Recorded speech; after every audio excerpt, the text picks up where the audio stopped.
Spin a yard with me. Ha. Brooklyn, champion. This for all my niggas locked down, you heard? Check it out. Play humble for a minute, you bitches, but now I'm finished. Any incidentals, my niggas leaving you with the dentist. Flossing for these bitches, got most of you cat finish. On the hook for real, got you curled up like a strident. I had to pivot the mission, cause I was tripping. Doing too much for niggas just to get attention.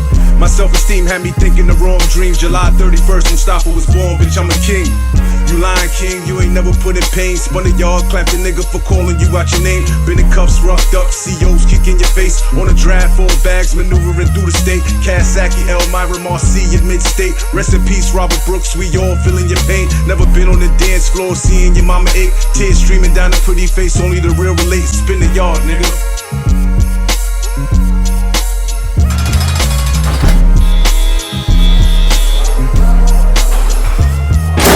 Hey yo, what's good everybody? It's your boy Champ, aka Champion Style TV, aka Mr. Spin the Yard. I'm back with another joint. Listen, I notice a lot of podcasters out there don't sit down with their real family and have conversations. So I said, you know what? This is my younger brother, Lamont Fain, aka Peanut the God, right? Talk to me. And I said, you know what, bro? Me and you should sit down on camera and have a conversation. He's big on TikTok. What's your TikTok name? I'm underscore back 22 is my main account. Then I got back again 23 is my backup account. Okay, well that's his whatever he does on TikTok. I don't follow that shit. Check me out. But y'all don't have to. But anyway, that's what he does. But anyway, I felt like it was important that you have some a family member come to your show, because some of your biggest podcasts is like, they keep their family hidden and all of that shit. Like, I got brothers, I got sisters. A lot of people don't know that. But this is my younger brother. And, we love each other. We got a really good bond and stuff like that. We went down the same roads, essentially. You know what I'm saying? I did mad time in prison. He did mad time, unfortunately. And we both came out unscathed. Would you agree? I would agree. All right, then. But make sure y'all hit that like button. Make sure you turn on your bell notifications for all interviews. Make sure you join, man. Make sure you join so you can get the full interview before anybody else gets it, all right? Hit the link down below. I love y'all. I appreciate y'all. How you feeling, bro? I'm blessed, man. How about yourself, man? Easy like a Sunday morning. You too, my brother, man. Miss you, man. I ain't seen you since, goddamn, I ain't seen you since probably like fucking 2022, right? 2023, right? 23, I seen you 22. When I was doing the hustling is a virtue shit. Yeah, when I seen you again after that at Grams. Yeah. That's a fact. That's a fact. Yeah.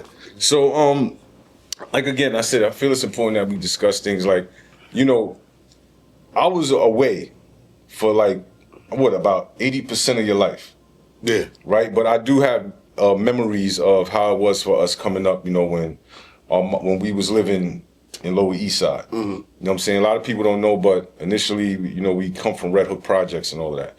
You know what I mean? Me and my brother have different fathers. You know what I mean? His father, rest in peace, was a very, very, very good person, very respected in the streets. Lamont Fain is his name. And my little brother got into a lot of different things. So I just want you to tell the people like how it was for you coming out without me having to narrate it.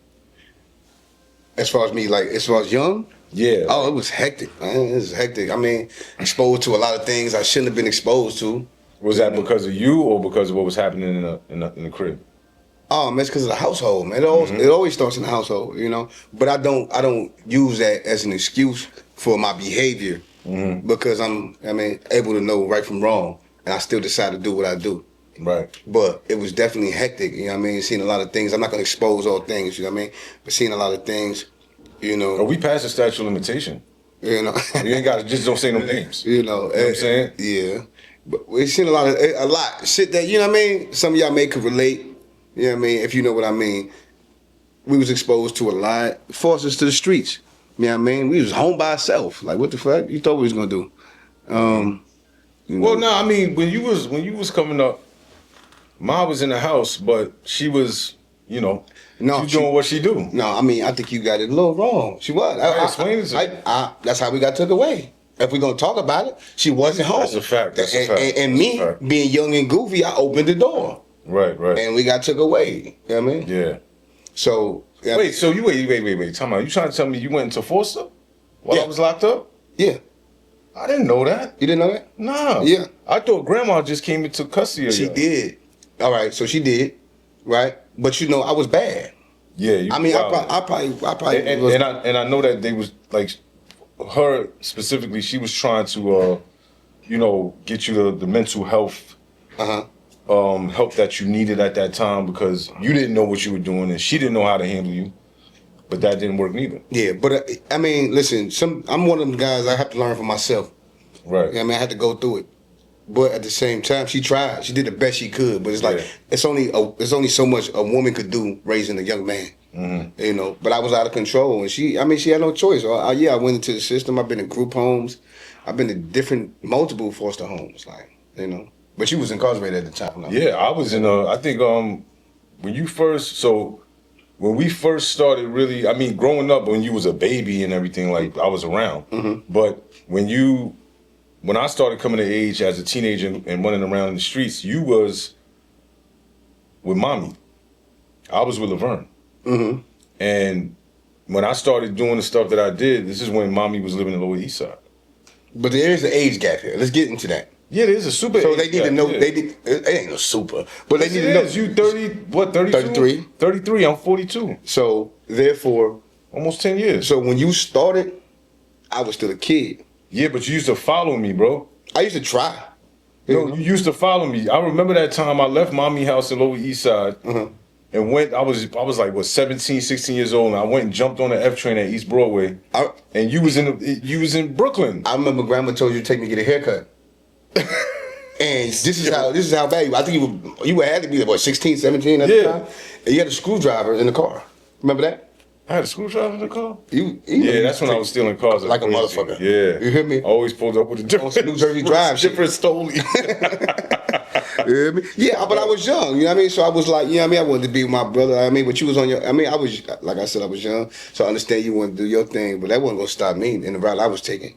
I was already in. I mean, it's in me. It ain't on me. Let me ask you something. Since I wasn't like really around like that, when you were, we already know, our mother had her issues with substance abuse and stuff like that, right? She's great now. Shout out to our mom. Big salute. Yeah, big salute to our mother.